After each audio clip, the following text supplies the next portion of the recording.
Amatakwepe. Beto Ashte.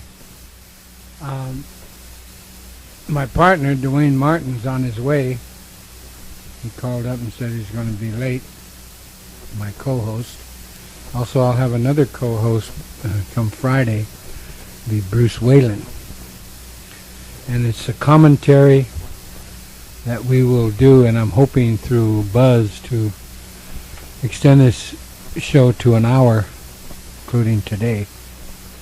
And each show will be an hour, and I'm producing it. I and Dwayne are producing this, and we're donating to the to KILI Radio, Lakota Communications, the amount it costs to produce the show. And if Casey wants to tell you, he'll tell you. At any rate, we're paying our way so that we can get out the news we feel we'd like to comment on. And what I want to first start off with is the Looking Cloud trial. Arlo, who is a Mushika man. It's pitiful. And you know, he spent about 30 years, almost 28 years, abusing alcohol and drugs, because what happened in his life at that time when he saw the murder of Anime Aquash, you know, it of course ruined his life. I want to tell you that I am very angry and very, very sad at the outcome of that trial. It goes to show you, you know, it was pointed out by his defense attorney, who was not a very good defense attorney. It was pointed out that the federal government did not, beyond a reasonable doubt, present enough evidence. They only presented 2 pieces of evidence in the trial. And they used the racism and the hatred for AIM and for Indian people, and brought up that kind of scenario before they presented their case. And their case, evidentiary-wise, was very, very weak. So weak that everyone there was confident that the Neanderthals who were on the jury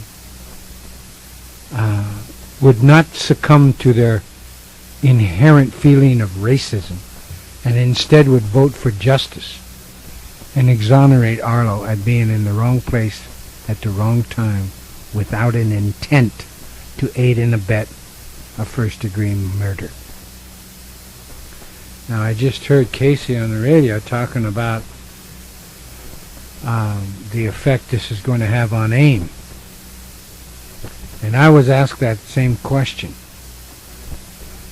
First of all, I still want to, before I answer that question, I want to get to the Looking Cloud trial. You know, there's been 5 grand juries that investigated the death of Anime Aquash, the murder of Anime Aquash. 5 grand juries. During that course of time, I testified at the 4th grand jury. At the 4th grand jury. And prior to that time, other people had testified, and then in the 5th grand jury, even more people had testified. And a lot of names were thrown out, both in this trial and in those grand jury testimonies. In this trial, under oath, from both Indian and non-Indian alike, names such as Ted and Bill Means, Madonna Thunderhawk, Lorelei Means, Bruce Ellison, Vernon and Clive Bellacourt, and Dennis Banks. These names were all part of the process in sworn testimony. And yet the only one arrested. Now, get this. Anyone that has experience with the law, anyone that has followed law enforcement throughout history, anywhere in the world, in fact, will tell you and knows that when a crime has been committed and there's a conspiracy involved, what the law does originally is arrest everyone involved, or all the suspects they can gather. They start arresting everybody. Then they start making deals, and they get to the corporate. They do this with the mob. They do it with income tax evaders. They do it with corporate scams and corporate corruption. They do it with drug dealers and drug mobs and what have you. Everything that involves a conspiracy, they arrest everyone involved, or that they think that's involved, and then start making deals. They didn't do that in this case. They've had all these names. They've had the trail. They knew she was kidnapped. That resulted in a murder.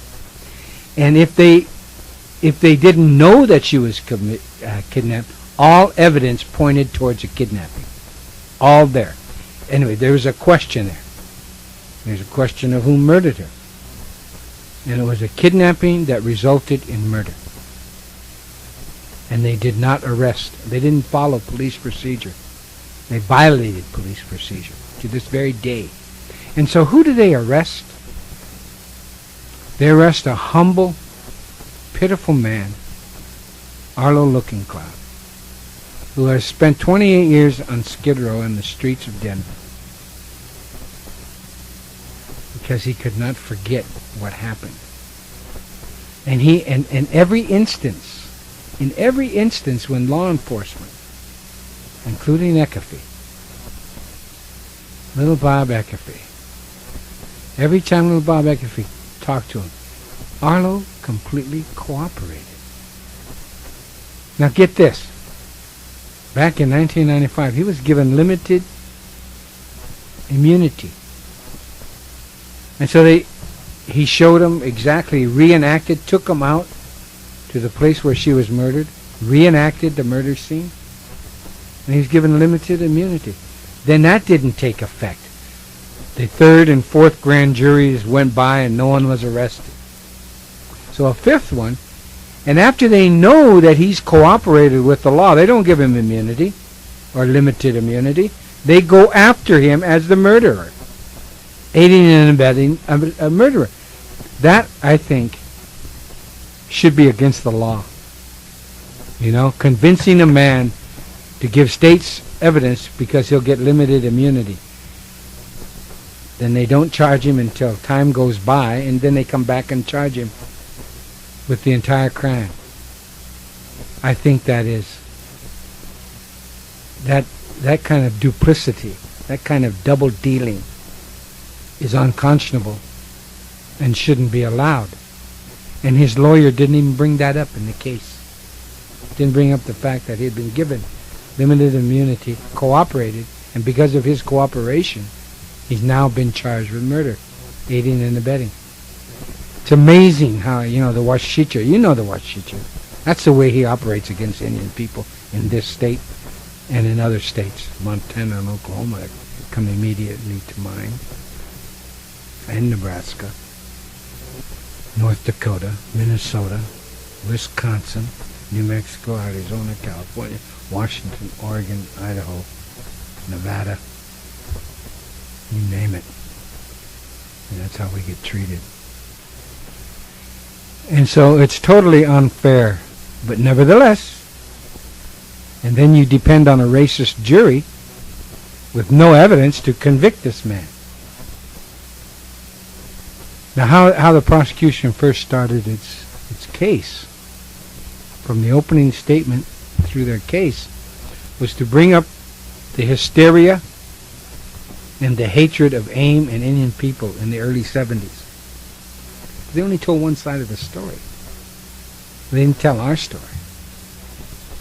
They didn't really tell. But the defense attorney had an opportunity in his case. He could have called witnesses that would have explained, like Peter Matheson.